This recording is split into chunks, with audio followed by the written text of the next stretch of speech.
Please welcome Donna Meltzler, NACDD CEO, and Santa Perez, Nevada Council Member and NACDD Board Member, to the stage. Good morning, everybody. Welcome. It is so great to see so many of you here.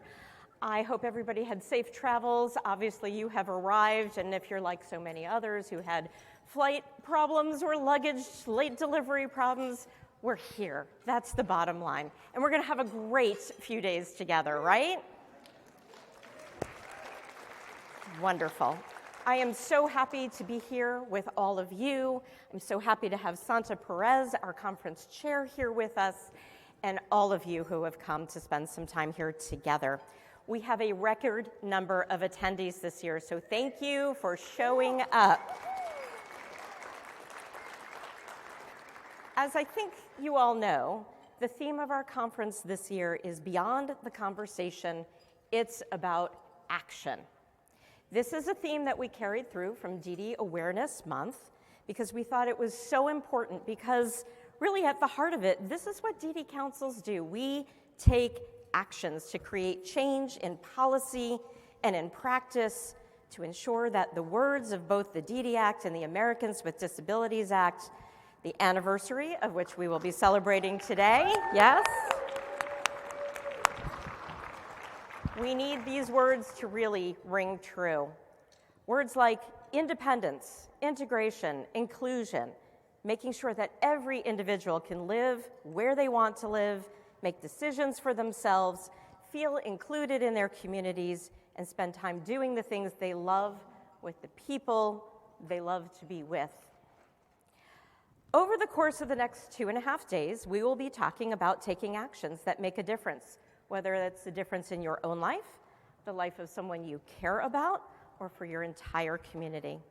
Actions that help people to be healthy, safe, able to work or go to school or spend time with family and friends. Today, we will honor the 33rd anniversary of the ADA and learn what actions we all can take to keep the promise of the ADA going and expanding. We will learn how to take actions towards solving today's greatest crisis for people with disabilities and those who are aging, the direct workforce crisis. We will learn how to take action to keep ourselves aware of our own finances, direct our own staff, and how to take care of our own bodies and make smart decisions in all things so that we can live our best life. We will learn about actions and work in real time with FEMA, the Federal Emergency Management Agency, on an action plan for ensuring that all people, and importantly people with IDD, are at the planning table for what we do when emergencies strike. Again, I want to thank you all for being here, to be part of our community and working together through discussions and taking actions. My thanks to the planning committee for all of the hard work that they put in to making this conference happen. Santa Perez, our chair, of course, leads our planning committee. Santa is from the state of Nevada. Mary Sheehan from Michigan. Kayla Green from Wyoming. Stephanie Lancaster from Delaware. Eric Stoker from Utah. Allison White from Washington, D.C., and Lori Rogers from South Carolina. My deep thanks to all of you for the great work you have done.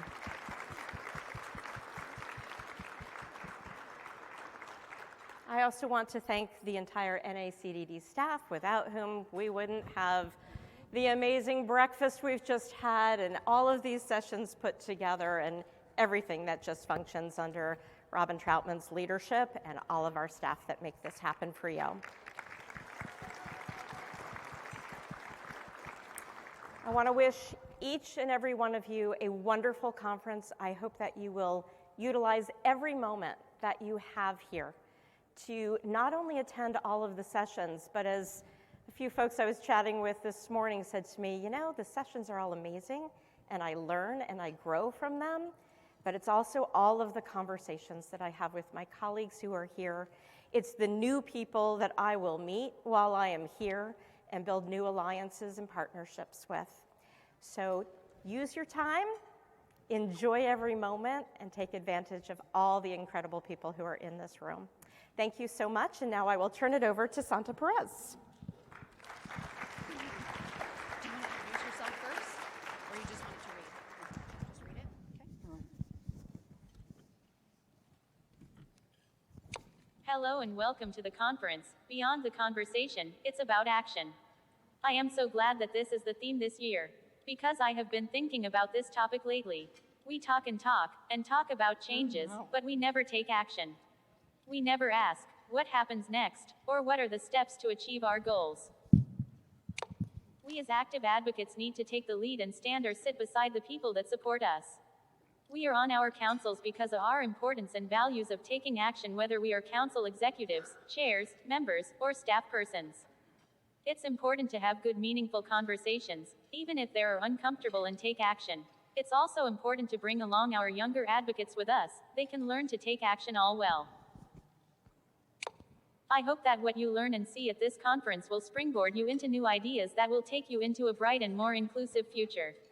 We have a mixture of great presentations and breakout sessions for you. Thanks to our planning committee for working so hard to put this conference together. A special thank you goes out to the NACDD staff for putting this conference together. Thank you.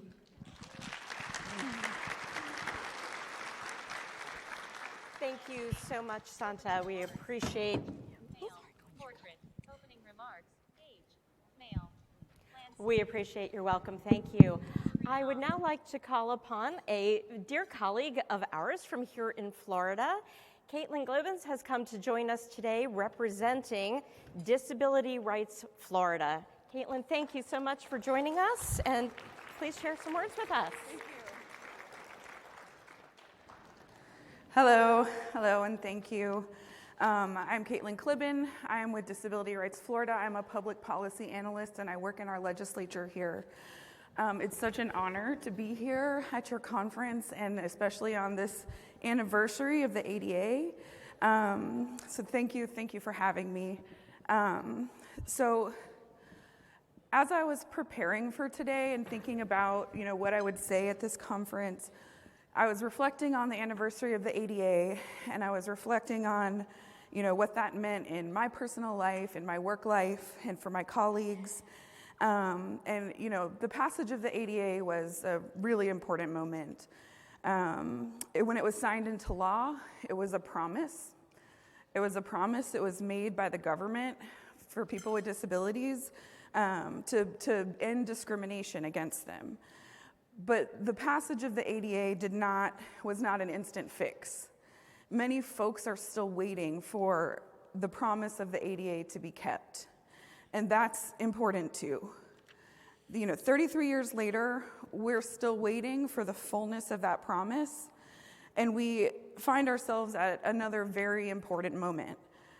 This moment is characterized by clear and consistent attacks on the rights and the dignity and the very existence of many groups of people with disabilities and others. And this moment is crucial, not just because of these attacks, but because of the opportunity that the current political and social environment provides. When a group of people or an idea or a principle is opened up for attack, it's also opened up for advocacy. It's opened up for what John Lewis called good trouble. So I want to thank you all for being here. You are advocates, and just by being here, you are proving your commitment to action. And that's what this conference is all about, right? Moving from information and awareness to action. And, I think that there may be no better place to start than here in Florida right now. Recently, much of the news out of Florida has not been good. Some of us might say, we are not okay, y'all. So many of the policies coming out of Florida seem specifically designed to harm rather than help. And I want to acknowledge that these policies are harming all of us in many different ways. People with disabilities are receiving fewer services, lower quality services. People of color, women, LGBTQ people are having their freedoms and identities stripped, and many folks do not feel safe here. And those with intersectional identities are facing attacks on multiple fronts. It's not all bad. but I certainly wouldn't fault anyone who might hesitate to come to Florida and hesitate to spend their dollars here. But that said, I can't tell you how much I appreciate that you showed up anyway. Being here is not acquiescence. It's not consent to participate in these harms. When I look out at everyone here, I see support. I see support for those of us here, those of us who are fighting to make things better, for those who were first forced out, and those who don't have the safety and supports that they needed to stay. So seriously, thank you.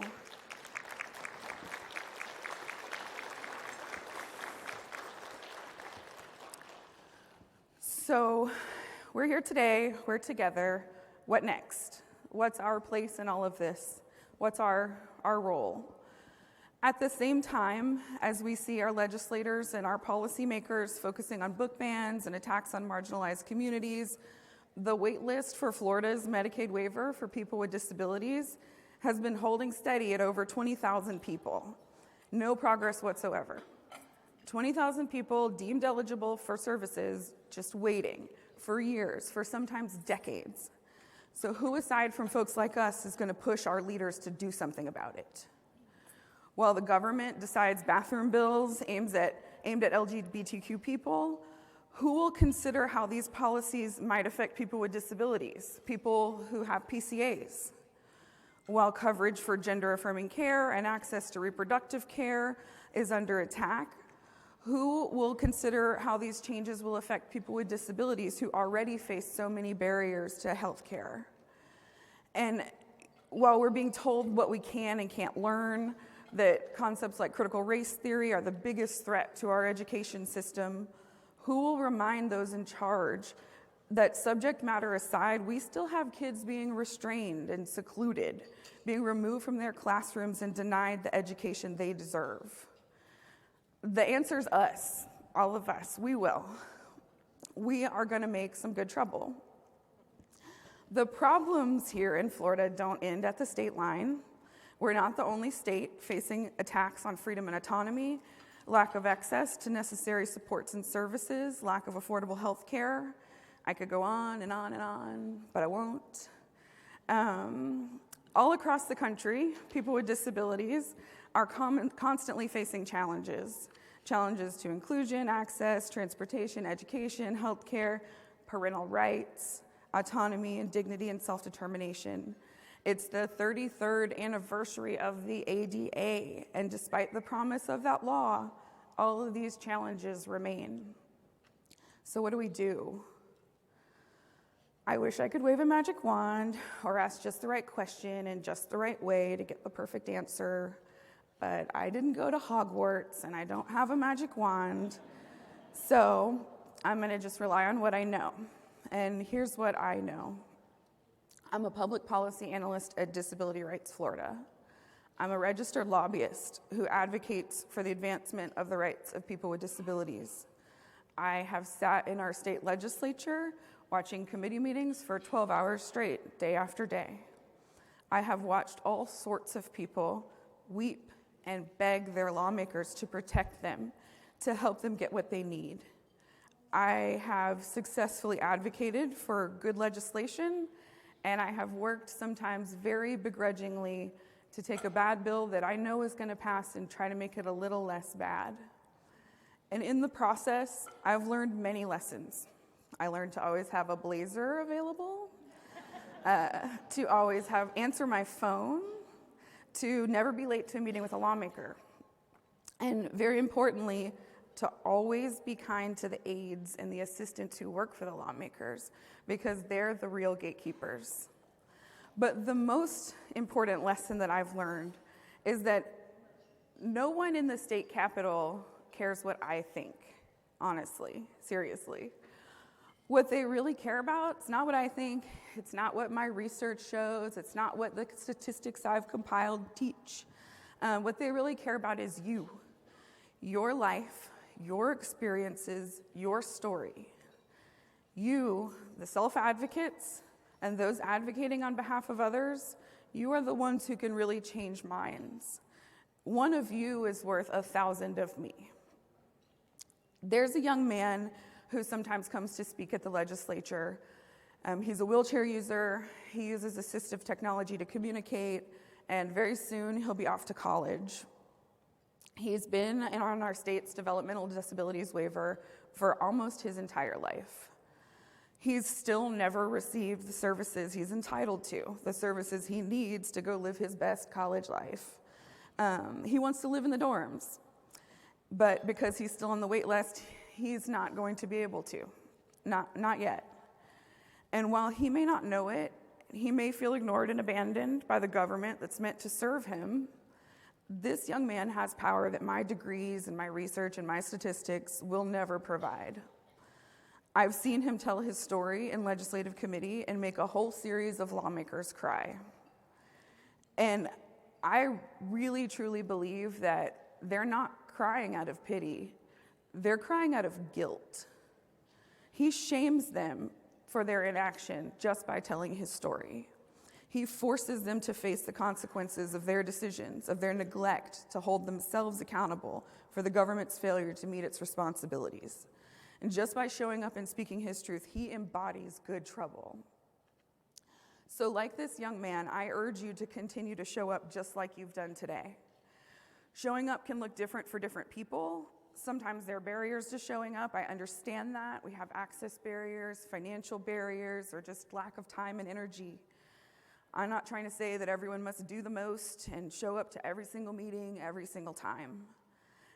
All of our actions, big and small, have the potential for huge impact. In your work, in your daily lives, and at this very conference, you are learning, you are understanding the barriers and needs and areas that must have improvement. You're the experts. So here's my suggestions on how to best leverage your expertise and how to make good trouble. Show up in your community, in coalition spaces. Simply by being present in spaces and places that may not consider disability, you will demonstrate the need for and the value of access and inclusion. And if you find that's not enough, speak up and make them understand. If the protest organizers haven't considered the needs of wheelchair users, tell them. If the meeting space isn't accessible, tell them. If you're experiencing or witnessing hostility, tell them. I always say that people don't know what they don't know, but once they know, they have no excuse.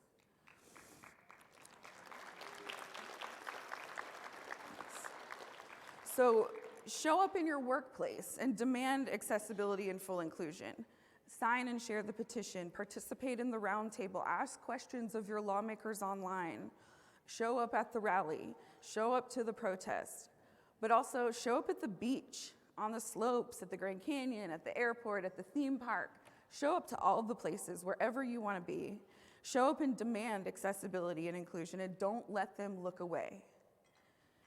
If you're able, show up to school board meetings, to the city and county commission meetings, and advocate there. Some of the most immediate impacts of advocacy happen at the local level. Just because it's not Congress doesn't mean that the changes you advocate for are not vitally important to those they will affect. And changes at the local level can set the stage for broader change. A successful policy passed at the city or county level can prove that it will work, that the sky will not fall on Chicken Little, and there can be a path for that policy to be enacted at the state or even maybe national level. And many local officials will one day be in the State House or Congress. Don't let them make it all the way there without hearing from you. Show up at your state legislature or even in DC. Whether it's in person or by Zoom, by letter or email, show up. These elected officials are your representatives. They're supposed to represent you, your needs, your wants, you. And even if the changes you advocate for might seem minor, or even if they only impact a small number of people, don't be discouraged. Don't let them make you feel small. I once had someone at the legislature tell me that because only a couple of hundred children had been restrained and subject to mechanical restraints in the last school year, that it wasn't important enough to pass a whole bill about it. I turned that right around. I said, so you're telling me that this bill will save hundreds of children from the trauma of being restrained at school where they're supposed to feel safe and be able to learn? That sounds amazing. That policymaker looked at me like I had just punched them. And you know what? That bill passed.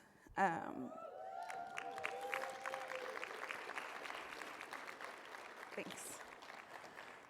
So, and for that bill passed, and for those couple of hundred children, and for all the children that come through our public schools after them, it means the world.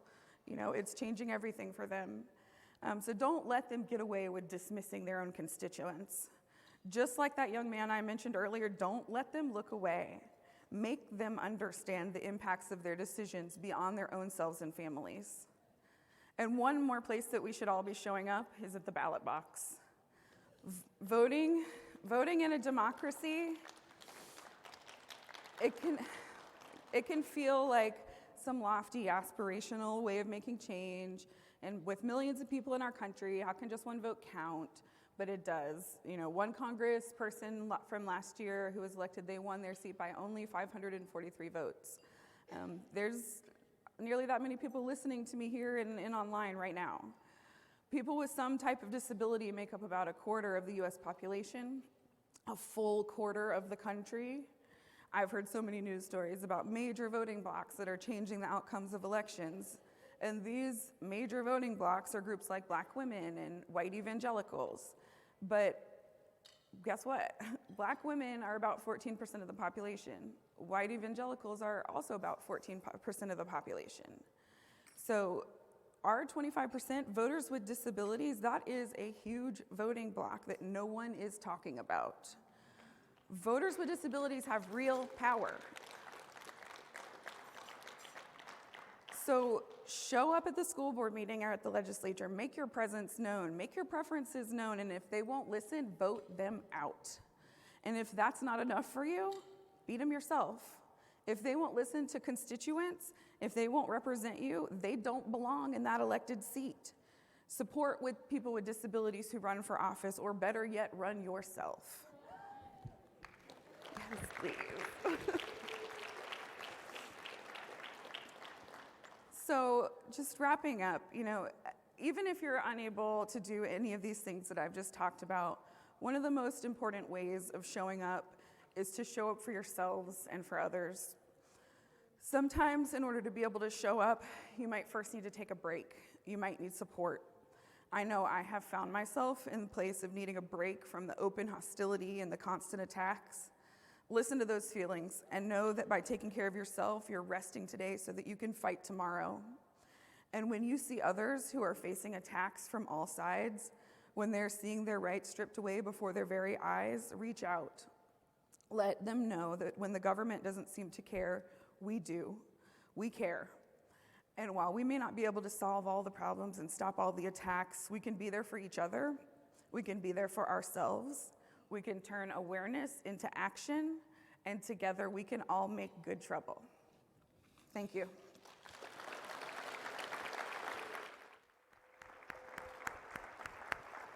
Caitlin, thank you so much. I think everybody probably feels the way I do. Your passion, your support, your belief in all that is right is so critical. I'd like to pledge right now that if you run for office, I will be your campaign manager.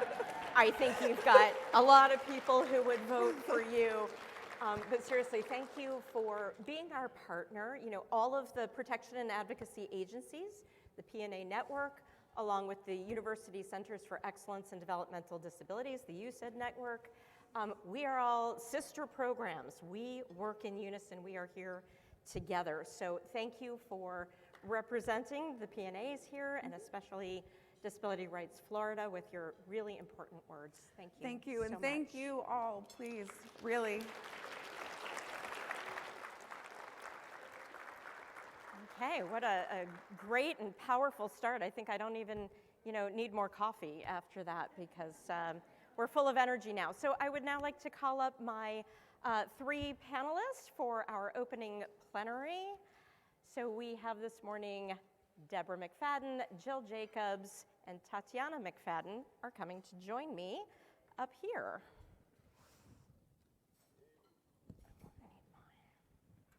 Have a seat. Good morning. You can sit here. I'm going to sit in the middle. You're wherever you're comfortable, Tatyana, and yes, bright lights in our eyes. Good morning, everybody. So, good morning. So, as you've heard us say a couple of times already, today is the 33rd anniversary of the Americans with Disabilities Act, and that deserves a lot of celebration.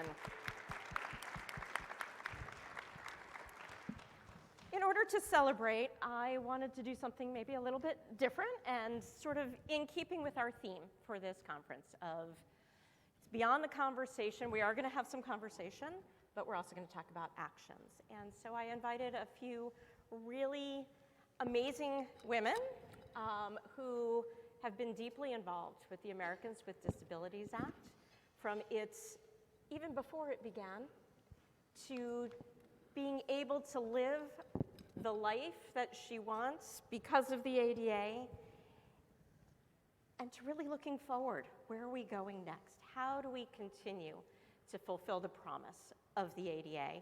And I think, Jill, when we hear some words from you as well, to think about how the ADA and the NACDD Act really come together so that life in community, HCBS, as we call it, being able to be out in the community and live this life that each of us has the opportunity to choose. How do we make that real?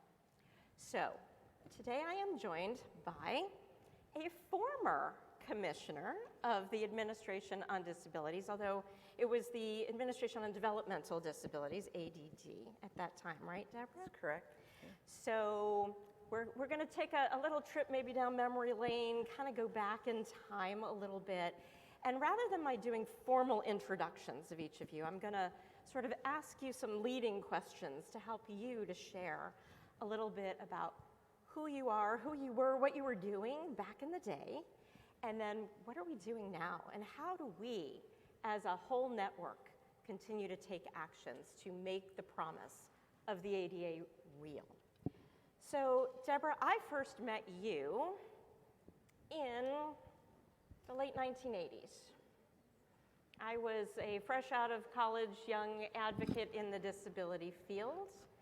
I had the great good fortune, I had been working on the Hill for Congressman Tony Coelho, known as the father of the Americans with Disabilities Act, which led me to go to work for the Epilepsy Foundation on their policy team.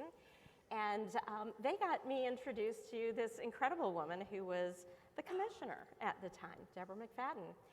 And one of the things I learned about Deborah was that the ADA was critically important to her.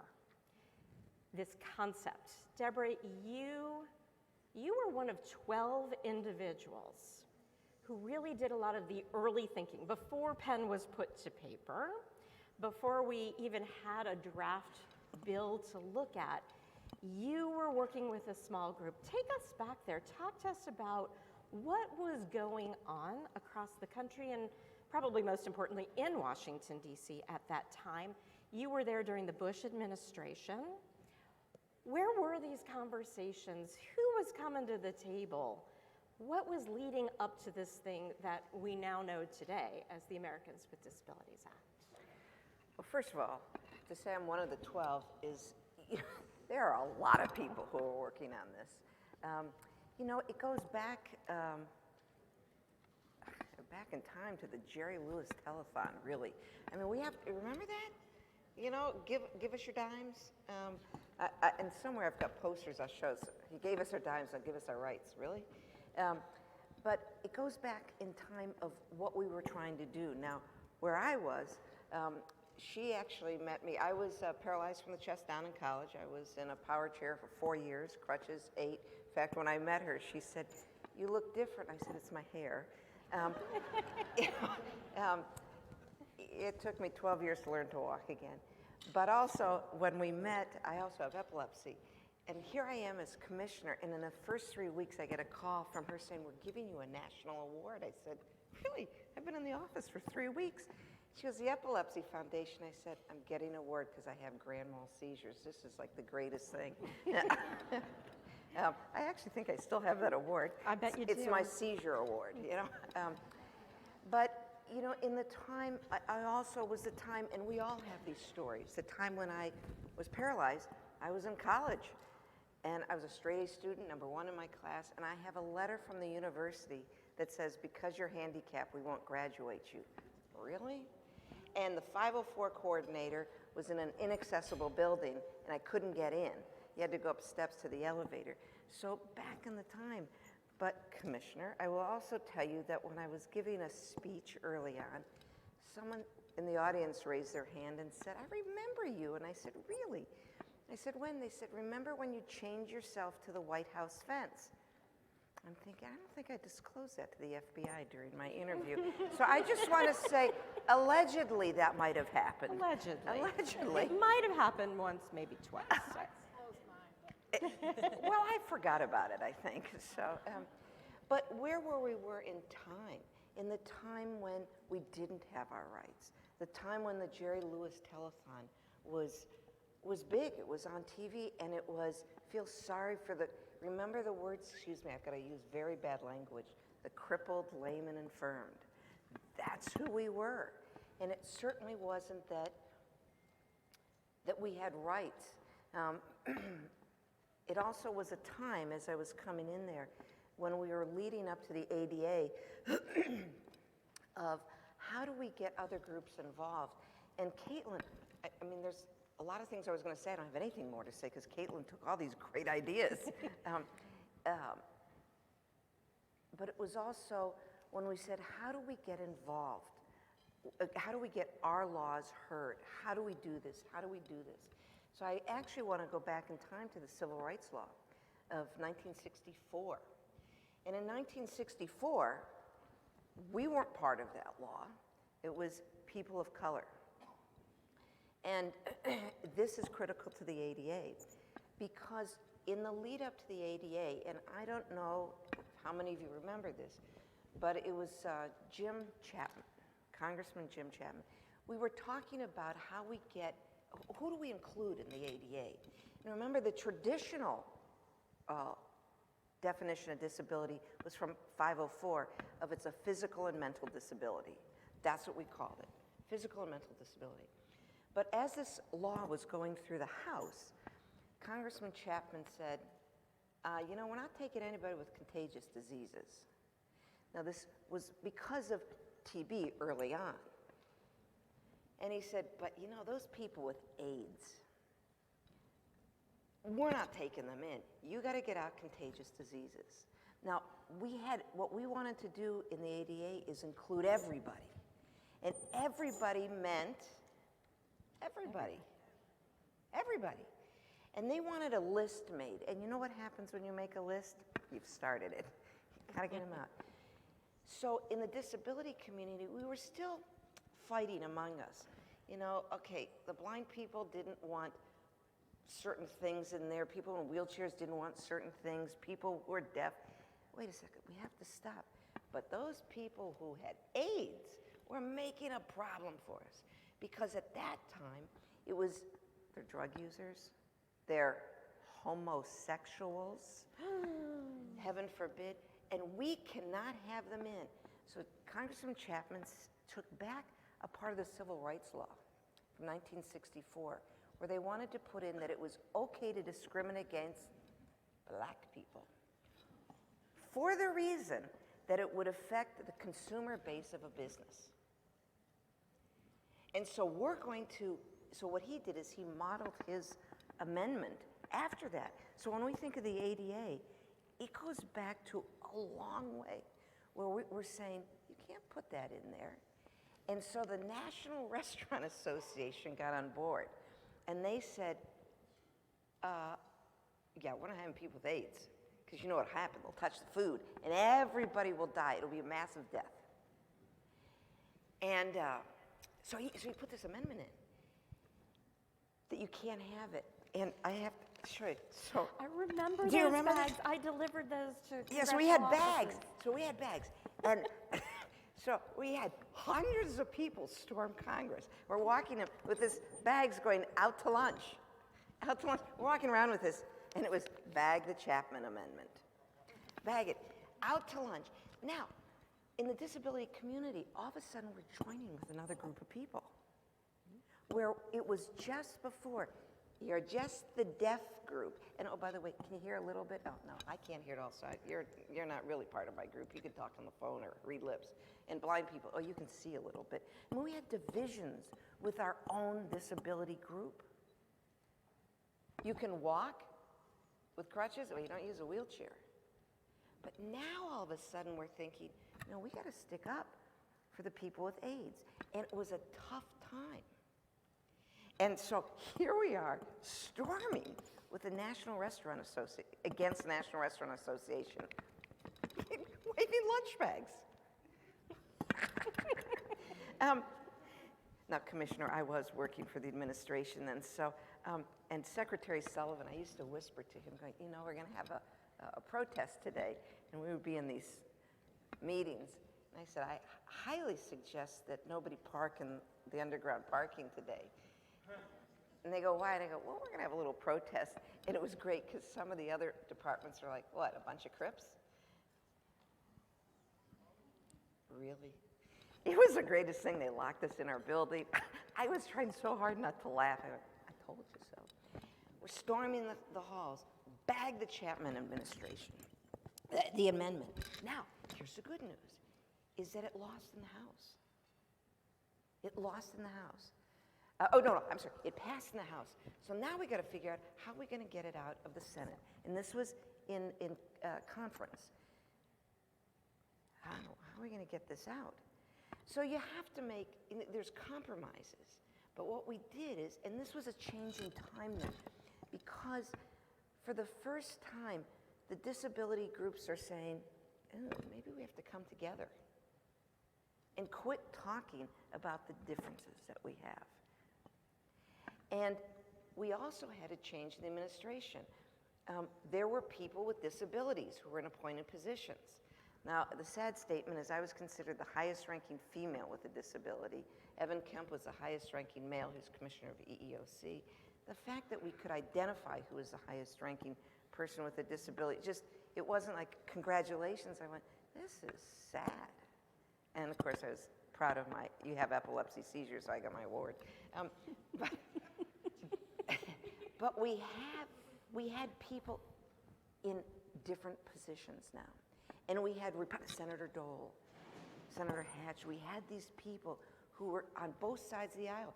So Republicans and Democrats were now saying, okay, because we have family members. And the Jerry Lewis Telethon was getting bad press. But the people in the media, the people in different coalitions, and so when Caitlin was saying, get out there and join other groups. So right now, we're talking to, all of us believe the same thing here. But we have to join in those other groups. And remember, and I'm going to go back to the AIDS, it was a tough time. People who were obese. We're not putting fat people in the ADA.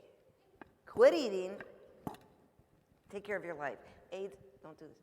But we've realized we have to join together and speak and change things. And lo and behold, that Chapman Amendment got changed. Because we also had people in the administration and who could finesse some things. So for the Chapman administration, we said, what if we got the Secretary of HHS, my immediate boss, Secretary Sullivan, to make a list of contagious diseases? Would that satisfy you, restaurant associations? We'll work on it. It's like Texas. We're fixing to do it. We'll work on it. But we got people to agree. In the law, we put reasonable accommodations. It wasn't exactly what we wanted back then, but reasonable would allow us to get things passed. And I remember it was, I think Steny Hoyer and Tony Coyle and a few of them, we were arguing among ourselves, the disability groups, and he put us in a room and he slammed the door. He said, you stay in here till you walk out of this room with one voice. At 2 a.m., we walked out with one voice. But we walked out, the disability community, say, we are going to get this passed. So again, when we think of the ADA, when did it start? We didn't know it started in 1964 with the Civil Rights Law. But we have to go back and say we weren't part of that community, but we joined in. And as we joined in for these fights then people said we should include you because we cross all boundaries. We're in every group, and the word tab was being used back then. You're all temporarily able-bodied. You will join our group. And it was scary, but I think that was the time. And the time of using things. That was a time when, those of you who know AAPD, I'll tell you how it was really started. It was a drinking group. It was a drinking group. Yeah, it was a drinking group. So myself, John Kemp, Susan Daniels, and Paul Hearn, we all were in positions of, people were, the technical word was trying to suck up to us, get money. And we said, we just got to meet and talk. And so we would meet at bars. Now, we were all in wheelchairs, and we were getting kicked out of bars. And we ended up going to the Dubliner. And the Dubliner let us in because we were spending a lot of money drinking. But that's how it started. And just to tell you, people were saying, and that was a time when you had secretaries who controlled your calendar. And they'd see disability study group on the calendar. What's that? And I go, well, it's a group. You have to be invited to join. There's the part of me that would say, I'm embarrassed to say this, but not really. We got the Smirnoff's vodka to hold a Christmas reception for us and pay for everything for the disability study group. We invited everybody, it was free. But that's how it started. But it started because we brought in different people, different groups, and it wasn't just a disability person. Let's get other groups. And it was a long story to go back. It's a long story, but to 64. Great history, right? But I think what you're expressing is I'm hearing a couple of things, and not the drinking part. Not the drinking part. Okay. And nobody in this room is ever going to talk about a commissioner drinking on the job. And a lunch bag can have But interest. I do remember those lunch bags. Remember that, And Debbie, you're so right. What really happened with the ADA was bringing everybody together and saying, we are all in this as one. Take off whatever other hats you might be wearing.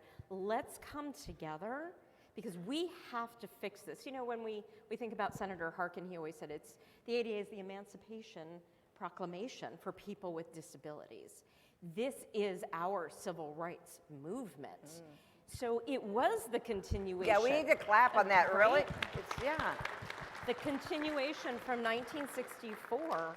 And then there was even further continuation after the ADA because, let's remember, a big piece was left out of the ADA, and that was health care. And so, the work still continues today, really. But I want to ask you a sort of a secondary question here, Debbie. When we think about what was happening with the ADA, and you talk about the bags and the amendments, and every day it was like something else was popping up. I feel like when I look back on that time, we were almost playing whack-a-mole every day. Something popped up in the House, something popped up in the Senate. We need a team to go here, we need a team to go there. We needed to keep addressing each of these issues that was coming up and stopping progress. And at the same time, this was a really complicated piece of legislation. Multiple committees in the House and the Senate. Passage was not going to be easy. If we had to do something like that today, could we even pass something like the ADA today? Because somehow this group of people who came together got the attention even of members of Congress who really just didn't get it.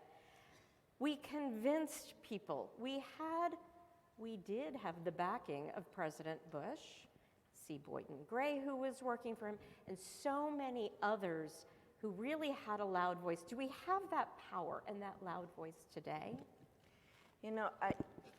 I just want to go back to President Bush. I was at his funeral, and do you know that he had two top things he was proud of, and it was the ADA. He was most proud of that. And so we did have people in power who believed in it, and we needed need those people in power. And when Caitlin said, get people elected, we have to do that. We have to make our voices heard. And one voice makes a difference. And I just want to go back. I was commissioner in the office. You know, a lot of letters get sent from parents. And they get sent to the White House, and eventually they may wind their way down to different offices. And I was given a sheet of paper written in pencil, like notebook paper. And the woman said, she was a mom who was upset about something and had a question. And I had somehow in the staff, it got to me. And it was one of those, I'm thankful for the staff who said, what do you think of this? Because it was not a formal, I'm a lawyer, head of this. I'm just frustrated. I was able to make interpretation on the ADA law from that one piece of paper. This mother will never know what she did, but I went, ah. So the president has passed on your letter to me, and that became an interpretation. And that goes back, again, I keep thinking what Caitlin said. One person makes a difference. And so when we think about it, this poor mom was she just, oh, you can't do this. And I can't quite remember, but it's something in kindergarten. But we need to still tell people you can make a difference. And it is hard to think, does my vote really count? Does my voice really count? But in fact, you heard it. 500 people made a change for something. This mom, and I wish I really knew who she was to say, you made a difference for eternity. Well, maybe not eternity. We have to watch on some of this. Well, yeah, we still have But threats yeah, every year we on have the threats. ADA. But it does make a difference. And do I think we can come together? If we remember our lessons from the past, that we should join in with other groups. And again, I think the AIDS issue is a good one to remember because it was a hostile time. And no one wanted to be associated with anyone with AIDS. But somehow in the disability community, we figured we need to stand by this population that we didn't understand then. Should they be a part of it? And yet, it became a dominant force, and we were able to change things. So I do think that if we remember, and for all of us here, we're going to go to each other's committees. We're going to all show up. But we have to go to the ones where we don't think it makes a difference because it's an area that we can show up and make a difference and get them on board. Wow, thank you for sharing so much of that and a little look down memory lane. And you know, I also want to say, I do remember, as commissioner, I love our law, ADD, AoD. I love it because it doesn't define this disability. It's not a list. And so nobody was taking AIDS at the time. And I went, oh, well, I'll take it. I'll take it. Frankly, Commissioner, I also thought I'd get more money from a different group so we could help people. But I got Mrs. Bush, and this is where I learned that definition. One picture's worth 1,000 words. Nobody was talking. They didn't want to touch it. And I said, let's get Mrs. Bush holding kids with pediatric AIDS. You know, and that's all she did, is she held these kids. And Mrs. Bush, oops. Am I still on? Yes. Sorry. Mrs. Bush was great. She just loved kids. And here she was, holding kids with AIDS. And that changed everything.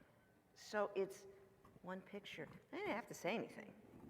But it's spreading out. Right, right. So let's fast forward a little bit in your life, Debbie. I think, you know, despite all of your incredible work, probably the most important thing that you have done in your life is to adopt 3 amazing, That is now true. young ladies, True. young adults who are out in the world. Tatyana, who's here with us today, and Tatyana's sisters, Hannah and Ruthie. All 3 are adults with disabilities. You made a concerted choice to make this part of your life. Tell us just a little bit before we turn to hear more of Tatyana's story, but tell us kind of what led you to this in your life. So I was working overseas when President Bush and Gorbachev opened the countries. I was over working in Russia with no thought of adopting. I was able to we were distributing humanitarian aid back then. And there was no distribution system, but we could give it anywhere. And so I thought, well, you know, I'll give it to people with disabilities, people who are elderly, and orphans. And then I thought, well, all the people in hospitals get it, so I'll give it to people with disabilities and orphans. And I do remember we were, you know, you're giving a lot of aid away, and of course, commissioners, there's never enough money and never enough aid. And I went to the State Department, I said more, and they were tired of me bugging them. They said, we'll give you 2 C-130 planes. I go, are those big? Those are the ones that drive tanks up. But I ended up giving it to, again, people with disabilities and orphans. And while I was working in the orphanage, I met Tatyana.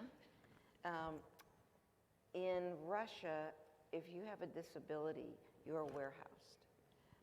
And I visited those. You cannot imagine in your worst nightmare what that's like. By a clerical error, Tatyana was born with spina bifida, was put into orphanage number 13. And I have and met her. She's the only one with a disability. She's walking around, her legs had atrophied, and she was like the cutest thing ever. So were all the other kids, but she was just the cutest thing. And I went back to my room that night and couldn't get her off my mind, and kept going back. And people were saying, Commissioner, you've been there already. And I went, yeah, I'll go back, just to go again. But I met Tatyana, and I walked out of the country with her because I could. It was before adoption. And actually, when I went back to adopt her, she was here, and Tatyana Polyvikova entered the U.S., and I had to figure out how to make her Tatyana McFadden. She would have been a good spy because Tatyana McFadden didn't exist. And so we went to Mexico one weekend and came back with Tatyana McFadden. But I met her, and then I was working in Albania during the Kosovo-Albania War. I met Hannah, who we had to amputate her leg. And then Ruthie, actually, I would, you know, SSI and Voc Rehab, I understood this for my girls who go to school. Ruthie, with flat feet, it just doesn't qualify. So she does not have a disability. She's in nursing school. But that's how it came about. That's how it all started. But I was kind of sad that you mentioned I adopted them because I wanted everyone to know she gets her muscles from me. So I'm a little sad you mentioned that. So. Well, I'm sure there are many things beyond that that she does get from you. Simply, I can't even imagine growing up with a mom, an advocate, a leader on not just the U.S. stage, but the world stage for people with disabilities. But Tatyana, you have taken what your mom did and you have taken it around the world. You are a Paralympian of the highest caliber. How many medals? I see you're wearing one today, but tell us about your career, your trajectory. What does this mean to you and for you? Yeah, well, thank you, Donna, so much for having me today and having my mom here today. It's such an honor and such a pleasure. Before I share a little bit and answer the question, I really want to show you this ad, and it shares about my story. And as we celebrate 33 years of ADA, Dick's Sporting Goods put out an ad of 12 athletes, and I happen to have my own ad as a person with a disability. And that is huge, and it's being played for 1 month during the World Cup commercials. With spina bifida, sports taught me that I could before anyone taught me that I couldn't.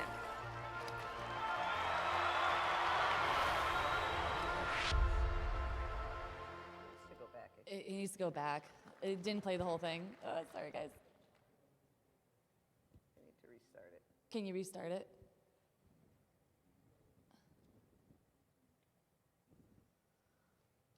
I was born with spina bifida. Sports taught me that I could before anyone taught me that I couldn't.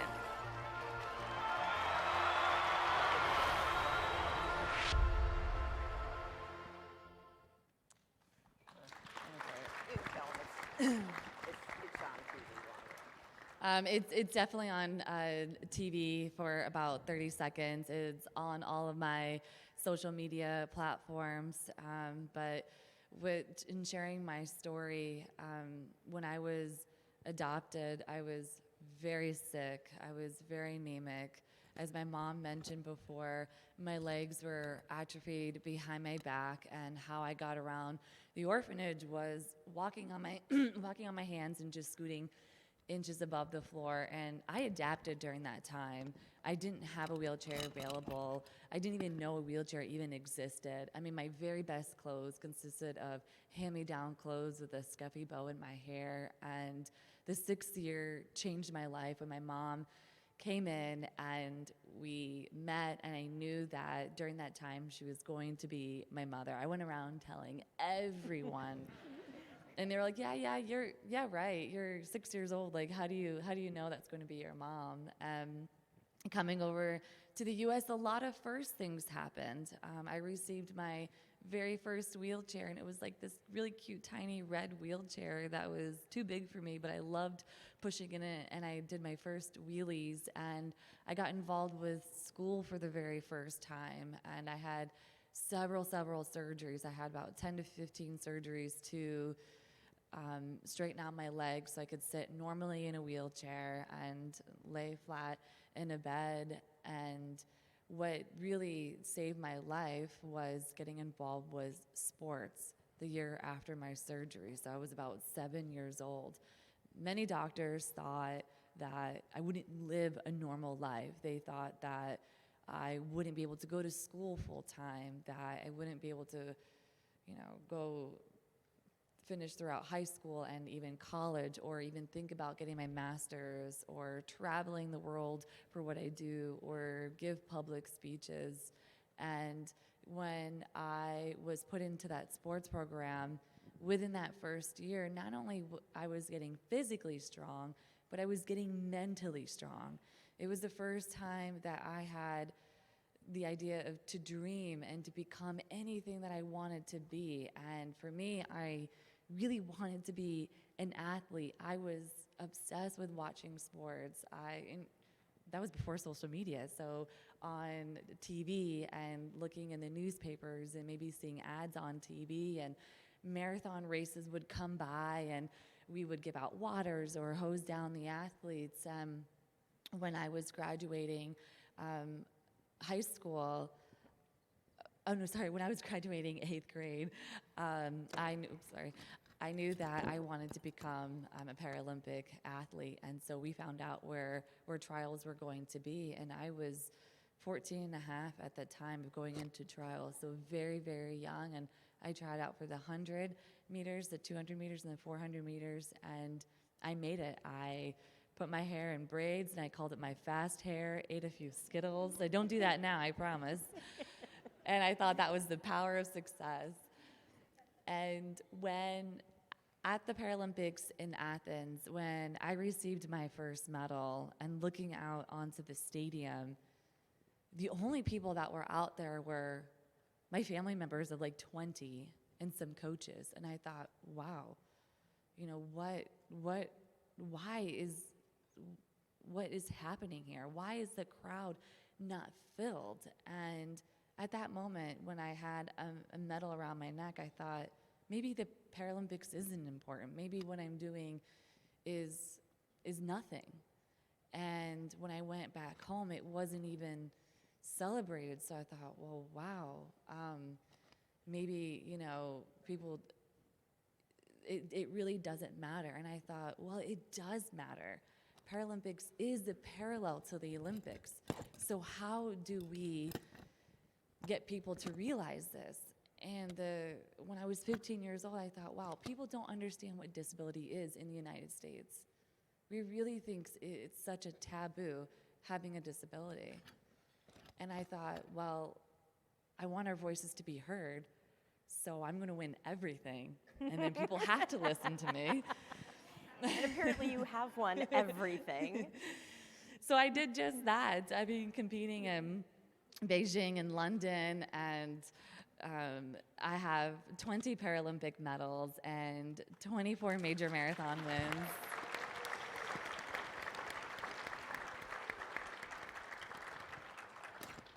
And so for me, I was just lucky that I found my purpose. I didn't really mean to become an advocate. I just really wanted to be the best athlete out there. And it just sort of, all of it just sort of fell into my hands when I was 15 years old in Athens, when no one was there in the stadium. And I will never forget that feeling. And then coming back home, and it wasn't celebrated. I mean, the low that I felt, even though I came home with a silver and bronze medal, I mean, my family was so proud, and they said, gosh, Tatyana, you got a country for your medal. You should be so happy. But I thought, well, no one even knew I left the country. And so my advocacy started there and continued. What I understand is it also wasn't all, rainbows and roses, right? You had an experience when you were in school in my great state of Maryland. We have Maryland here representing someplace in this crowd. You came up against some discrimination in school, didn't you? I did. My mom will remember this much better than me because I was 15 at the time. But it was very tough. Yeah. Very. Let's see. So Tatyana comes home from Athens with a silver and bronze medal, the second and third fastest in the world. And she shows up to 9th grade, and she comes home from the first day of school, and I said, how was it? She goes, Mom, it's going to be great. The principal said there's a lot of clubs we should join. And I said, well, what are you going to join? And I got that look only that a 15-year-old can give with her eyes rolled, duh, track. Now, for those of you who don't know, track is not a tryout sport. If you show up, you're given a uniform, and you're on the team. You may not advance to regionals and states, but anybody can join track. So she shows up, and they said, you can't be on the team. And she tells me this the next day, and I said, no, just tell me you want to be on the team. She comes back, and they said, and not only verbally, but in writing, that there are clubs for kids like you. You can't be on our team. You have to run with people like you, like your own kind. So when she tells me this, I said, nobody says those things. Because, all of our mothers said, if you can't say something nice, don't say anything at all. And on the other hand, how stupid can you be? So I showed up, and I said, look, we're asking for two things. Give her a uniform and let her run around the track. We didn't ask her to compete. And they said no. And they're telling me this, and I'm looking at them. I said, just so you know, I'm one of the people who helped write the ADA. I know about 400 attorneys at the P&As. Because they goes, you can't outlast us. I went, oh, yeah, I can. And as a woman, you can't scream, but I always go, smile. And I know everybody, so it'll be nuclear war if I sue you. So just give her a uniform, let her run. And they said no, and I went, huh. So we sued. Thank you, Maryland P&A. Thank you. We showed up. Yeah, thank you very much. Kurt Decker and Lauren Young. And so we sued. And it was great. So we sued in the state of Maryland, but we sued for no damages. And I have to tell you, the school hired these two really expensive attorneys. And Judge Andre Davis is there. And Tatyana, she's little, sitting there. And the judge looks at Tatyana and looks at these two expensive attorneys and says, are you suing for damages? And she answers before Lauren Young came, no, Your Honor. He says, I'll tell you what, I'm going to start with them, not you. Now, I will say the two attorneys were old white men. Andre Davis is African American. So he kept them on the stand for 5 hours, but it was over in the first 5 sentences. He said, I've read everything, but tell me what's going on. I don't know, Your Honor, we let her run. He goes, you don't let her run. You let her run around the track when no one's there. That's because she's different, Your Honor. He says, so you think people who are different should be separated from each other? The attorneys both went, yes, Your Honor. It was great, great. He takes his hands and goes, I can't believe this. Needless to say, we prevailed in Howard County. The state of Maryland then comes back and writes a note saying, that's fine, you do it in Howard County, but if you go out, we'll disqualify the whole team. And I said, you guys are nuts. I will sue you. So we sued the state of Maryland. Because they disqualified our whole team. Yeah, they disqualified the whole team. And I said, I'm going to sue you. Anna, big smile. So we sued them. We prevailed, but it hit national news. Tatyana said, you know, Mom, let's make a law. And I said, you're killing me. You're just killing me. Like mother, like daughter. Yeah, you're killing me. So we make a law now. You all know how laws take. So I said, well, let's get people on. We got Billie Jean King on. We write this law. She goes around to lawmakers and does this as little girl. How would you like it if your son or daughter couldn't play with their friends? It passed in 1 year, the Sports and Fitness Equity Act, aka Tatyana's Law.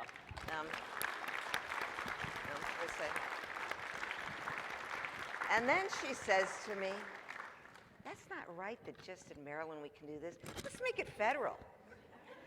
You're really killing me. So I got Tatyana and Hannah to speak to President Obama, and it is now federal. It's the Sports and Fitness Equity Act.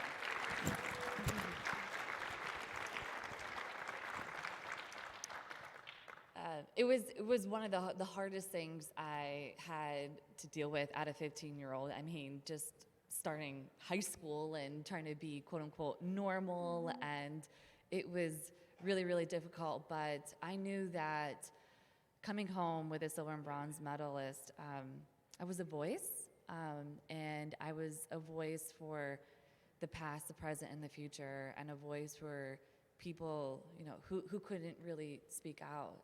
And I thought to myself, well, if I'm being discriminated in the 21st century, what will that look like for my sister Hannah, who also has a disability? She's an amputee. And so that's why I wanted to proceed with the lawsuit. It was one of the hardest things that I've ever had to do as a high schooler for 4 years. I mean, every single track meet I went to every track meet I went to, there were crowds just booing when I would get onto that starting line, and then when I would finish the entire race. And then there was, get her off the track, she doesn't belong. yeah, there was press and there was media, tons of people there. But I knew that, you know, I grew up in a very positive, and I was taught about being an equal, especially as a person with a disability. And my mom was a huge voice and a huge rock for that because of everything that she went through, and having a disability herself, and being part of ADA, and the things that she faced when she was in college, having a disability herself, and almost not being graduated in the state of Maryland because she had a disability. I love Maryland. I love it. I love it. I knew that I could turn to her and ask her all of these questions. And, you know, being discriminated is not right. And we really need to use our voices, whether if it's one or many, and use it as a collective group to really push for what's right. It made so much noise, and there was so much negativity around it, but it was the right thing to do. And that's why I really, truly believe that the law was passed so quickly, because laws take years and years and years to pass. It really does. But it was the right thing to do, and I'm so proud of it. And I still get, you know, emails and messages on social media of people thanking me because their child is now in high school and going to participate in high school sports, and they can, and they're legally obligated to have that person there to participate. You know, we use the ADA for this law. That's what we used it for. And when ADA was written, we didn't think of sports. But that's what we use for this. And by the way, can I just add a little momager advertisement here? Momager, huh? You know, Tatyana, when she started competing, I said, let's get sponsorships for her.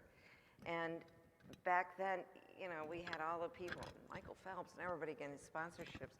Our first sponsorship was on the McDonald's Cup. We got her picture on it, and she was really upset with me. She goes, I'm an athlete. I'm not being on the McDonald's Cup. I went, this is too cool. This is too cool. She's now, and this Dick's ad, I hope you'll look it up on social media, but she's now sponsored by Nike and Dick's and Toyota, and she was with BMW. She is considered the most decorated athlete in the world. If she wins 2 more medals next year at the Olympics, Paralympics, she will be the most decorated athlete ever.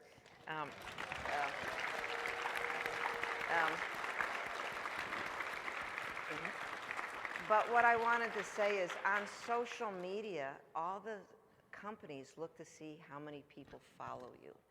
And it's important This is the momager coming out. But it's also, so if you could look her up on social media and just hit follow, that would be important. But what it says is the companies now are saying we should have people with disabilities involved. And so it used to be that they'd show, one person in an ad. Now, she is the only ad on during the Women's World Cups that she's an athlete who happens to have a disability. But it is because there are people supporting her, and the companies are seeing value of this. So when we talk about moving forward, we forget you got to follow, so that they see, people really do care about that. And she is an athlete. So, sorry, I had to be a momager for a moment. But it is important. Another role of motherhood. It's great. That we have to keep showing we're there. And when I first started negotiating, and I love to do all the contracts, we can pay her less. Less than? Are you kidding me? Now, of course, I did love, I go, oh, okay. By the way, are your company lawyers involved in this? And I remember calling one company who will remain anonymous, but I said, I'm sending you an email. And he said, you're calling to tell me you're sending me an email? I went, hey, yeah. And I saw in the email, I said, I'm just curious, does your company, excuse my language, pay whites more than blacks, men more than women, non-handicapped more than the handicapped? I'm just curious, is that your policy? He called me back, what are you asking? I said, I was just curious. As we negotiate, BP came out, who sponsored her, and they are proud to say they pay her more than Olympians. And the reason is because they say we get more value. And who would have thought that? But that goes back to the world is changing, not fast Right, enough. it's changing. We're seeing more ads on TV. Yeah. We're seeing people signing people with disabilities more in ads. But Tatyana, I wanted to ask you, as a disabled athlete, you travel the world. We know that the ADA is a great American standard, and not all countries have any laws similar to our ADA. Some are trying, some are in the process. You travel to all kinds of places. How do you find accessibility for yourself, for your fellow athletes? Tell us what it's like to travel the world. Yeah, that's a very good question. It was really interesting. I mean, you have two sides. It could be really, really great, or it could just be absolutely awful. I think a great example, and my brand, as an athlete, it's about pushing forward and moving forward, not like literally, but figuratively as well, is being an advocate, because we must all be advocates every single day of our lives. And I remember this was a year before the Paralympics in 2012 games in London, and I was traveling there for the London Marathon just a year before the games, and we're the last ones to get off. And when the aisle chair came off the plane, and when that aisle chair came on, and when I was being taken off, I was like, where's my wheelchair? And they were like, oh, it's in baggage claim. And I said, well, why would it be in baggage claim when we get tags, so it comes up to the gate? And they said, oh, no, like, that's our procedure. We push everybody to baggage. And I said, well, so next year you're going to be pushing 2,000 people to baggage claim, right? When you're hosting the Paralympic Games. I was so furious and so livid. Well, and they had nurses or something had the Red Cross on them, and you couldn't push the wheelchair. Remember, they had a big shirts with the Red Cross, and they pushed you to the gate. You couldn't push yourself. Yeah. I think that might have been in Dubai. The power of Twitter. Yes, the power of Twitter. And I was furious as well, because I also had a male pushing me, and I really needed to use the restroom. So I was like, is this guy gonna push me into the women's restroom? And the power of social media, I got on Twitter, and I just was talking about my experience, and I tagged Paralympics, and I tagged Team USA, and the London Paralympics and the whole committee, and they got back to me very fast. They've written to me an email within the hour, and when we went back, it all miraculously No, actually, it was changed very American quickly. Airlines, and Tatyana was at the ambassador's house for a reception. I happened to be there too, and they were looking for her that evening, and they showed up to apologize and said, "We will never let this happen again." But it was on Twitter. I Yeah. think the power of Twitter. Yeah. The Twitter and Facebook as well. Now known as X. Oh, yes, it's known as The black X. now. X, yeah. Something, yeah. And then, but I've also had great experiences. You know, when I was traveling to Tokyo, I loved doing the Tokyo Marathon. And this was also a few years before the games, and they knew that they were hosting. And I went to go check in at the hotel, and I said, yeah, like I'll need, an accessible room, a handicap room to make sure they understand it. And they said, oh, you mean a universal room? And I said, oh, what do you mean by that? They said, well, it can technically be room for anybody, but this room, the beds, one of the beds go up and down and up this way and that way. And it also accommodates for people who are visually impaired, and it accommodates for people who are deaf and hard of hearing. Wow. So we just call it the universal room. Love that. And I great? really love that, and I wish that it would be taken into Universal globally. design, right? When we start Exactly. designing for all. Exactly, and that's the one word that I wish that we would use more here. You know, even checking into this hotel, it's the handicap room. It should just be the universal room because technically anyone can be in it.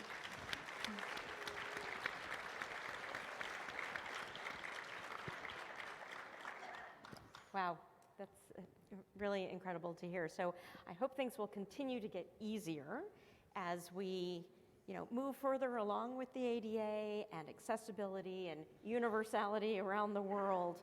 That someday we'll bring you back in another 10 years to celebrate more on the ADA and hear how it's different. Before I turn to the commissioner on my left, I just want you to talk for a moment about Rising Phoenix.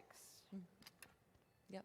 Because not everybody in our audience probably knows that there's this incredible, I guess we call it a documentary. Yeah. On Netflix, and Tatyana's one of the people in it. I see some heads nodding, maybe you're familiar with it, but talk to us a little bit about that and what that means for you and for all people with disabilities to be able to see themselves in media. You know, when I talk about advocacy, it's so important to be one, and anyone can be one, and it's by storytelling.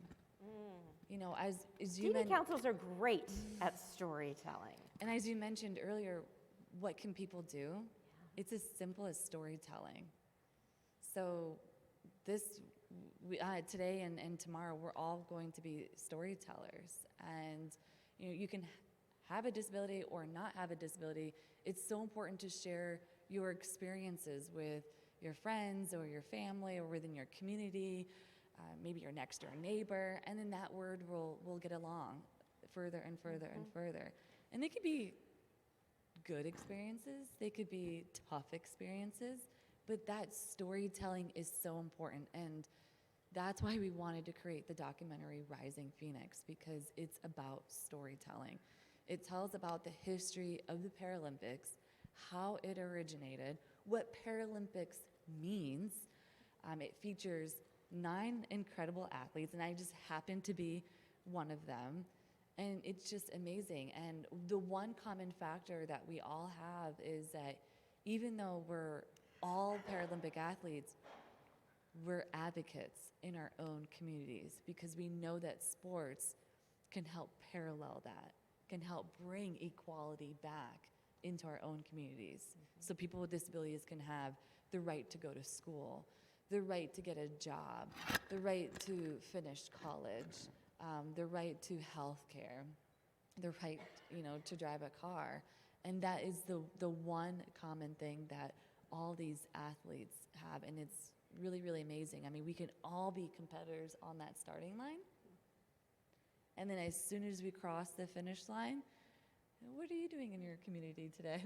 What struggles are we having? And that's really the beauty about Paralympics. So if you don't have a story to tell, I suggest that you watch Rising Phoenix, because then you'll have 9 incredible stories to tell and to share with anybody, and to talk about disability and the Paralympics as well. The Rising Phoenix is on Netflix. It was one of the top 3 sports shows a few years ago. It also won 2 Emmys. By the way, my daughter is one of the producers. We do have an Emmy in our house. It is heavy. But Tatyana's a little modest about this. This actually started, Tatyana won the London Marathon. We have known Prince Harry for Sometime. 11, 10 years. And he got to know her because he'd see her again and say, oh, see you at the finish line. Oh, you're winning again. And so actually, Prince Harry and Tatyana started this film, Rising Phoenix. He had to leave because of some sort of family problems. But that's how it started. And just on a side note, we were on the call with him, a Zoom call, preparing for some other people. It was the 3 of us. I've been at all these meetings, and Tatyana saying Prince Harry, and he finally said, Tatyana, we've known each other for like 10 years. Please call me Harry. I just want you to know he did not offer that to me. But, but again, it's Rising Phoenix. It's on Netflix. I think you'll really enjoy it. So, Thank you for sharing that. And thank you, Tatyana, for reminding this audience in particular about the power of storytelling. There's going to be some opportunities during this conference for those who choose to join a workshop on learning how to tell stories, how to write your stories. But we do focus on that a lot. And I think we all know, DD councils know, whether they're advocating at the state and local level or at the national level in Congress, that telling those stories truly makes a difference. You know, it's what policymakers remember. They're not always going to remember all of the facts, all of the data. Having data to back you up is important. I always say data makes you credible, but stories make you memorable. Right. And that is really what does change things. So thank you for sharing that. Thank you. So Jill, welcome. Hi.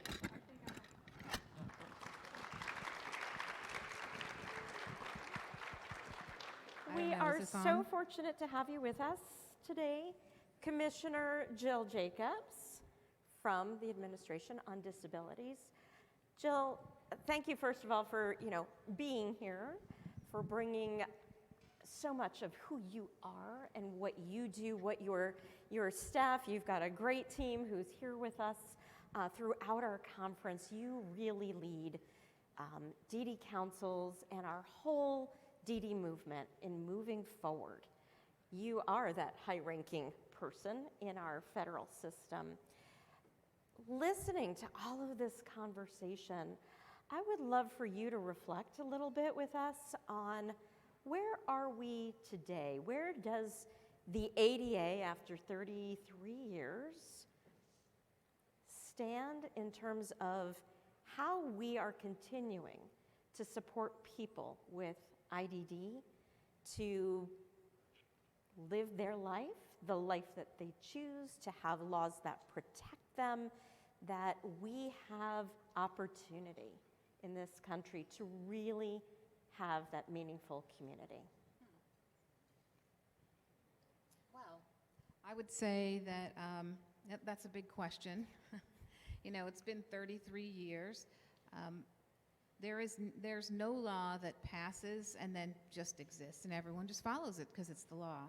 That's just not how things work. And even 33 years later, it's still not how things work. When we look at buildings and facilities that are built, and for the most part, they're built to the code now, for the most part. But it's very common that we still run into all kind of issues, and not to diss the ADA, but there's a number of other laws too that impact our lives every single day. For me personally, I'm incredibly grateful that the ADA exists. So my dad had a disability, and the ADA didn't exist when I was a kid, being raised by a person who used a wheelchair. So it was very different in those circumstances. And then I started having kids, and I had disabled children. My son uses a wheelchair, and they have never lived in a time where there wasn't the ADA. They were born in 1992. The ADA existed. So we've always had that leverage to back us up. As a mother, I always had that leverage to back me up. We had that power. And we also had just the knowledge that this huge law passed for people with disabilities, right? So even if we were fighting something that didn't have anything to do with the ADA, the wider community understood that it existed, that this was a law, it passed. They understood that we, people with disabilities, existed and that we had rights. So to me, I think that knowledge and how that has impacted us, not just in terms of the law itself and the leverage the law gives us, but it has really caused a culture shift. And a change in culture, a change in attitude, a change in belief, a change in how we view the world is incredibly valuable. It's really valuable. There were times, and in some ways it still does exist in this country, where we hid those kinds of things. I say it does exist in this country because we're finally starting to get to a point now where we talk about things like mental health. I always say mental health is the same as physical health. It's health. So we're finally getting to that place now, right, where we're having a culture shift around disability, and to include all kinds of disabilities. You talked about people who are HIV positive, people with AIDS, and how that was such a terrible thing and we wouldn't talk about it. We've had a culture shift around that. So I think, to me, and all the lawyers in the room are going to be really annoyed with this, and certainly my boss, Allison, will be annoyed with this, that I love you lawyers. I do. I love you all, and I rely on you all. We all need you. I also want to let the lawyers know that culture and hearts and minds are really valuable. So when we talk about storytelling, and the gentleman here today somewhere was talking about storytelling from Delaware, talking about storytelling, and I really believe in storytelling. I really believe. I tell our staff, our team all the time. They'll give me this data, and I'm like, oh. Y'all, I need wow stories. So at AoD now, there's a competition. David will tell you. There's a competition. It's like the Academy Awards of wow stories. Like, we compete. We've got to get stories because we can give data, right? And we can do all this research. But people don't get it until they can connect with it. They can hear a story. They can see themselves or someone they know in that story. And that's how we bring around a culture shift. So I love the stories you tell around the ADA. I love the drinking story, that you were a drinking club. That's, I remember, I think AAPD was founded, what was it, 2099, right around then. The passage of the ADA. I think. Yeah. Well, it was in formation before that. Right, yeah. I remember I used to be a military spouse for 22 years. I was getting ready to go to the Army Ball one day, okay, when I was in D.C., big event. And I realized that I had left my shoes, so I had to go find a pair of shoes. And I'm walking down the street, and I see Paul Hearn and John Kemp. And they helped me pick out a pair of shoes, oddly. And they were talking about, we're forming this organization. We're thinking of forming it. And we don't know what we're going to call it. And I think they had maybe started to come up with AAPD at that time. And I look back on that, and to know all, to me, here's these two guys helping me buy shoes, and we're just blah, blah, blah. And they're talking about this idea that they're trying to do. And I didn't realize you had been generating that for quite some time. That had come been from the brewing Doubleter over at that alcohol. point. They were at the Doubleter prior to meeting you. Right. It's just interesting to know the history and learn the stories behind it. So when I talk about, when I think about, well, I'll also say, I'm really bad at celebrations. I don't get it. Everyone's like, oh, we're celebrating the ADA and we're going to have this event and that event. And I'm like, well, I have work to do. I can't go and do these celebrations. I'm pretty bad at it. But Allison told me, Jill, you always talk about stories and culture and narratives. We celebrate because we have to tell each other these stories. We pass them on. It's really important for us to tell those stories. So how those two things are tied together is really valuable. Some of the things that we are working on now, I think they come out of the law, obviously, and the history of our laws, the ADA, Olmstead, but they grow out of culture too.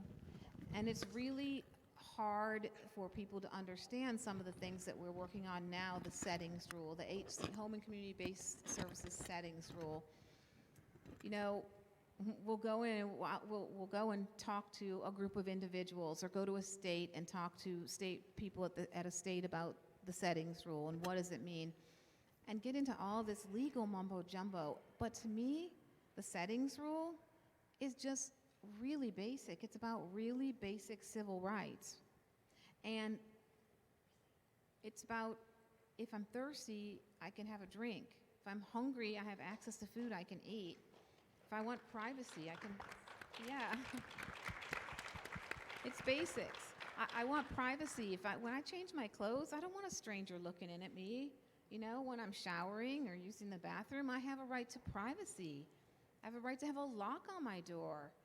I have the right to go out in the community and meet people and drink with my friends, right? These are the things that I have rights to live my life this way. And the settings rule says that just because a person with disabilities accesses services, right? Through Medicaid, and they access it through a provider agency, doesn't mean they're not still a person. They are. And you as a provider need to make sure that these basic rights are afforded to the people that you serve using our federal and state dollars.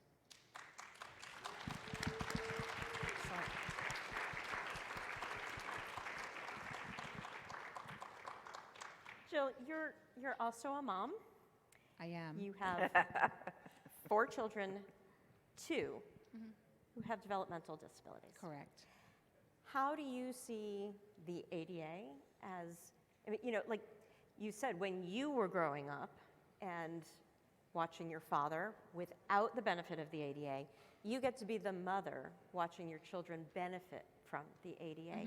What differences do you see, and what keeps you up at night? Do you worry about, laws aren't forever, right? Debbie, you and I talked about this. We've seen some really impactful laws that we thought would be around forever go away, and that's scary. So how do you utilize the ADA DD Act in your own life, and how do you feel about what we need to do to make sure we don't ever lose these laws? Oh boy. Well, I know that's a lot. Yeah, well, what do I do to make sure we don't ever lose? I mean, that's a lot to put on me, my friend. Thank you. But we need to make sure that we are always on top of these laws. We think that we have rights. A law passes, it's always going to be there. Things change. And if you look over the history of humanity, humans haven't changed all that much. We like to pretend that we're kind to each other and we love each other, but we're really kind of selfish. And the only way that we can get what we need as individuals, as a group of people with disabilities, 25% of the population, pretty big group, is to fight for it, is to gather together, is to build coalitions, to have one voice. Don't leave this room until you have one voice, right? We do all this infighting all the time. We were talking about the pie yesterday. We do all this infighting. And it's so frustrating to see that we want to fight over our DD money, our P&A money, our IL money. I get it. I have to deal with budgets all the time now. really Jennifer's way better than me at it. She's here somewhere, but I have to deal with budgets all the time now, and I get it that we worry about losing the funds that are coming to us, so because if we lose them, we can't do these services. But I wish I could make everyone understand that when we have one voice, we can do much bigger things. We don't have to fight over this one little pie. When we have one bigger voice, more people hear us when we band together. We can have a much bigger pie. We all bring something to the recipe. We can have a way bigger pie. We can have an ADA-sized pie, and we can maintain and grow that ADA-sized pie. We can maintain and grow the IDEA-sized pie, the Rehab Act, the DD Act. Really coalition building and building our voices and supporting one another is the way to make it continue. So the difference that I personally have seen pre-ADA and post-ADA, from being the child of a person with a disability to being the parent of people with disabilities. When I was little, my dad we lived in New Orleans, and we would go to the French Quarter. Not the most accessible place in the world, but I love it. So we would go to the French Quarter, and when we needed to get through crowds or get in places or whatever, my dad would do this thing. I'd stand on the back of his chair, and he did this thing called wacky wheelchair, where he would say, "Oh no, I can't control this thing, get out of my way," and he would just crash into people, right? Wacky wheelchair. Now, with my son, we don't have to do wacky wheelchair. That's the big difference. People just realize you have to have access. There's my big answer, synopsis. That's fantastic. Thank you, Jill. So, as we kind of wrap up this conversation, let's do just like a little lightning round here, right? Going back to our theme for this conference, we're here having big conversations. But everybody needs to go home and take some actions. And you people are full of actions. But I'd love to hear from each of you. If there's one thing that you can say to this crowd, please go home and either do more of because you're already doing it, or do it differently, or try something new. What would you like to share with these amazing DD Council folks? Who would like to start? Commissioner. I'll go. If there's one thing that I would tell you to go home and do, go home and step outside of your circle. That's it, yeah. Brilliant. I love that. Thank you. Tatyana? I really believe the importance of storytelling, like I mentioned earlier, and my motto that I believe in is that life isn't about what you don't have, it's what you do with the gifts that you're given, right? So many people see my physical disability, but I became an advocate through my storytelling and pushing things forward and moving forward, not only within my community, but in Maryland and just globally as well. So be storytellers. Wonderful. Thank you. It's the same. It's ditto, Commissioner. Step outside your circle. We have to be seen, and we have to be in circles that we aren't always in. Because once we're in that other circle, we can get our friends to join in with us, to say, you need to support this. So that really is the biggest thing. Step outside your circle. Excellent. So I want to thank all three of you for the little trip down memory lane and learning a little bit more, and especially, I think, for those of you in the audience who might not have been around during those early days of writing the ADA and passage of the ADA. And Jill, you said something that just really resonated with me as well about the celebrations. I too, every year in July, Washington, D.C. is just filled. Like, I have all these things on my calendar for every ADA celebration, right? And sometimes I do say, I just can't show up at another one of these things, really? And then I stop myself and I say, well, wait a minute. These are important because it's not just a celebration, it's teaching and it's learning, and especially for those who were not around during the days of the passage of the ADA. It's how we learn. We retell the story. I think I was sharing with one of you last evening, the National Council on Disability a week or so ago did, they called it a fireside chat with Bob Bergdorf, who is one of the authors of the ADA. Very similar kind of venue like this, but in a smaller room. But it was the storytelling, and it was how did we get the ADA? How did we get here? It's the stuff of folklore, right? We have to keep the stories going. We have to keep educating every new generation that comes along, because we can't expect everyone to go out and be that advocate if they don't know the history. So thank you for sharing that and helping us all to think about remembering to tell the stories of the ADA, remembering to think about how fortunate we are in America to have the ADA. As we've heard from Tatyana, she's experienced being in some other countries where there aren't such laws, where access is not automatically available. And even here in the US, we know that we can still do better. There are still many things we can do better. And you all are the ones to make that happen. So again, thank you all for your humor, your storytelling here on the stage, for sharing your personal experiences. And happy ADA anniversary, and I encourage everybody to really think about what this day means for you in your own personal life, with yourself, your family, your friends, your colleagues, your councils, and what you might bring back home that leads to some more change. Thank you, everybody, and thank you to this panel.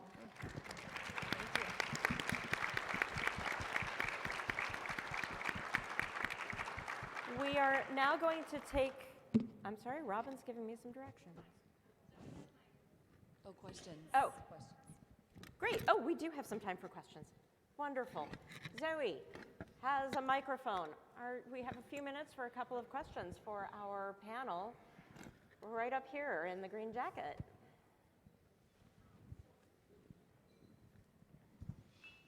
Hi, my name is Raquel Casada. I'm from Boston. As you tell, everybody have a story to tell, and your story is amazing and a powerful inspiration for any parents. Do you ever guys think about to write a book about your story? Well, I've written a children's book. It's actually out on Amazon. It's called Yasama, which in Russian means I can do it and I can do it myself.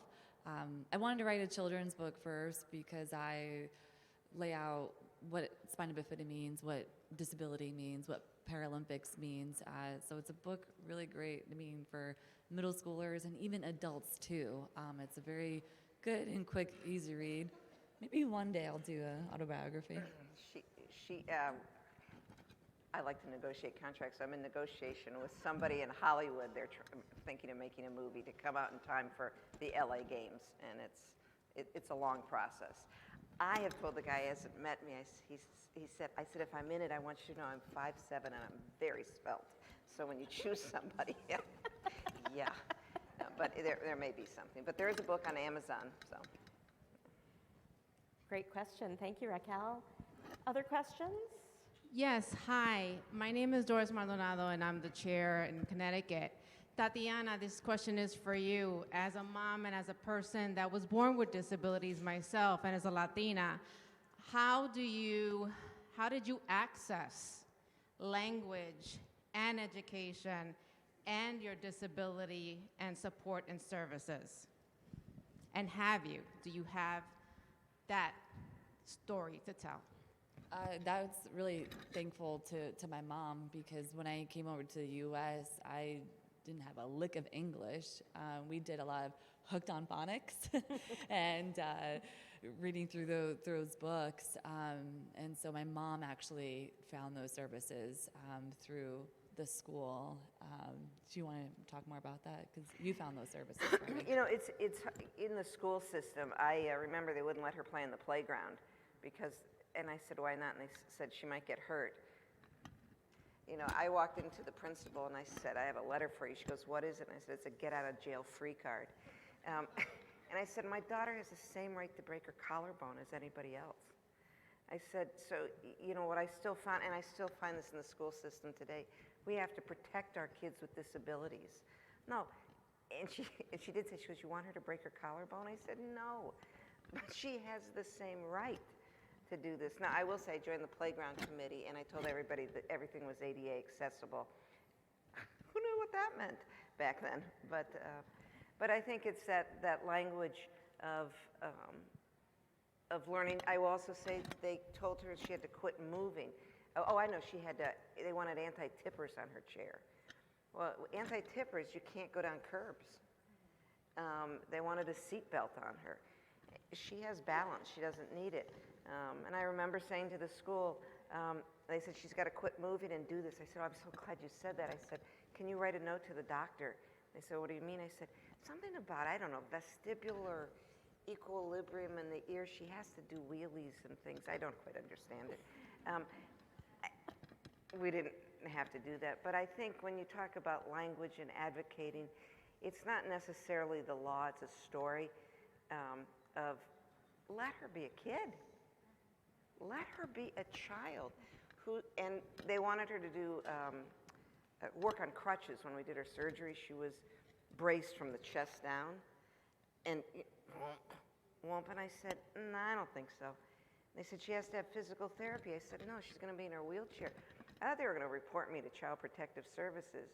And she has to learn to walk. I said, no, she has to learn how to get from point A to point B in the most efficient way. And I don't really care if she walks. I was in trouble for saying that.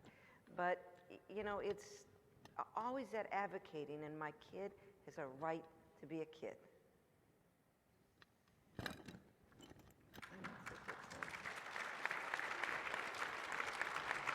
Tia has a question. Yes, Tia? Hi, my name is Eric Stoker, and I'm the Information Specialist at the Utah Developmental Disabilities Council. I had a question for Tatyana. My question is, what was your favorite memory of doing Paralympics in Athens? What was your favorite memory of all time? My favorite memory of the Paralympics was actually the London Paralympics in 2012 because it was one of the best games. We outsold the amount of Paralympic tickets over the Olympic tickets. So we sold, I think, 1 million more, which is absolutely incredible. That's amazing. 80,000 in the stands. 80,000. And so each session, we had, there was about 80,000 people in the stands at each session for about 2 weeks. So it was incredible. But to get to that point, the advertising was absolutely amazing. So the Olympic Committee and Paralympic Committee of London said, okay, we are going to advertise it as the OP, Olympics and Paralympics. So whenever we have the advertisement for Olympics going out, we're going to have also the advertisement for the Paralympics going out. And it was absolutely brilliant the way they started talking about that, because that led a huge domino effect. So when the really amazing thing about Tokyo was that they also took the OP, Olympic and Paralympic advertisement, but they took it a step further. So in the villages, we usually have specific Olympic banners and then specific Paralympic banners. Well, they just made one banner. And it was, yeah, it was awesome. Yeah, please clap for it. It was awesome. So athletes saw the Olympic rings and athletes saw the Paralympic rings, which is absolutely amazing, because when they see the Paralympic logo, they go, oh, if they haven't heard of it, what's that? And they could start the research and start talking about it. Same with the volunteer shirts that had the Olympic logos and the Paralympic logos. Mm-hmm. So it was absolutely amazing, and increased hours of TV and media coverage with NBC, so having that partnership. Today on Team USA on social media, they came out 1 year to the Summer Games, so they're highlighting Olympics and Paralympics, which is absolutely huge. The athletes on the Paralympic side and Olympic side are at the Today Show this morning together, which is really, really big. Awesome.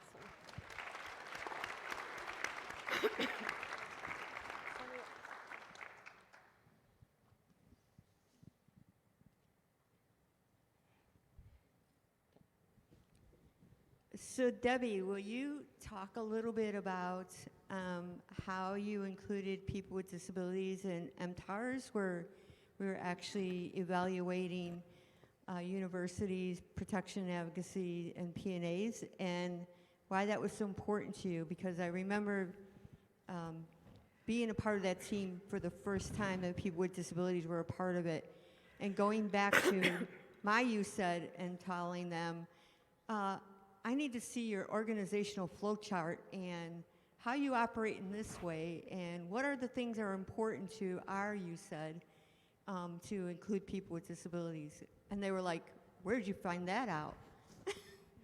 But I think some of those things are really important. Can you talk about that? Because it was really important for people with disabilities to be seen in those leadership roles when everybody else thought we couldn't.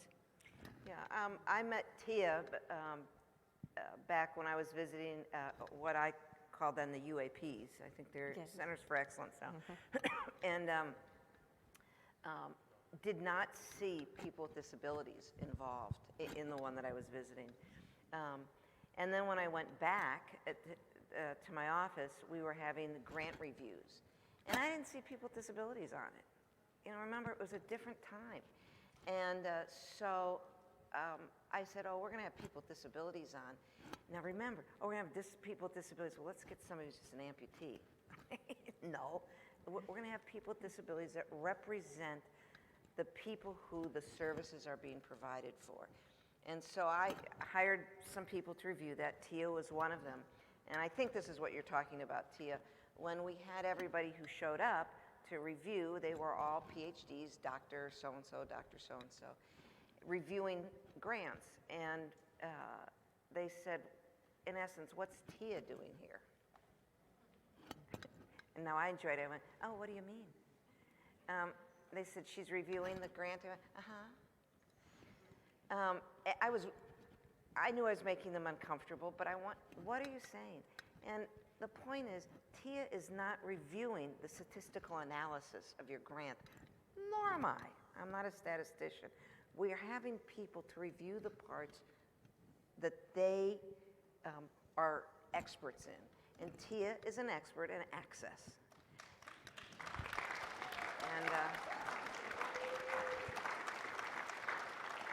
And so Tia was the beginning. And I will say, we had one of those introduction exercises where we pair up and then you introduce this person, And by the way, those of you who know Tia, there was a point in time when she was quiet. There was a point. But so they introduced each other, and Tia says, now I'm supposed to introduce this person, but may I ask a question? I said, sure. And she said, why is it then when we introduce you, we say, Dr. So-and-so, who's got his doctorate from here and there, and you start off saying, and Tia has an intellectual, has a vision, has a hearing, has a paralysis, has a seizure disorder. Why do you start off with that first? Why is that? Tia was brilliant. She said, I'm Tia who's doing this. And she was a change agent back then who was quiet back then. She's got a, but I think, Tia, that's what you're asking. You were the start of it. Thank you, Tia, for making a difference. Yes, thank you, Tia. And Jill, I think that story shows us today how different it is when AoD is evaluating all of our programs. It is fully inclusive of people with IDD who are part of that process. I think we had one last question that was, right, this front table here. Do we have a microphone?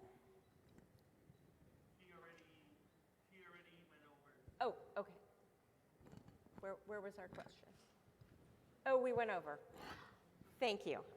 We have gone over our time. Please know that Commissioner Jacobs will be here with us. You can approach her for conversations and questions. I really want to thank Deborah and Tatyana for coming from Maryland or wherever you were and going back to Paris. Tatyana. Paris, all the way from Paris. we got Tatyana to be here today to share these words and celebrate the ADA, to talk about our civil rights and how much they matter. We will look forward to following you and your career.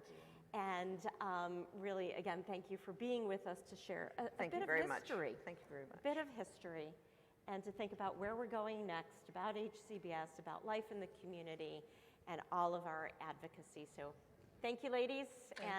We'll now take a quick break. Thank you. Thank you. While you're on break, please take notice. You might have already. We've got out in the hallways, there are tables with some individuals who wanted opportunities to share some of their information about what they're doing, programs, projects, other things that might interest you. So please take advantage of that. And we will see you back in this ballroom in just a short while. Thank you so much.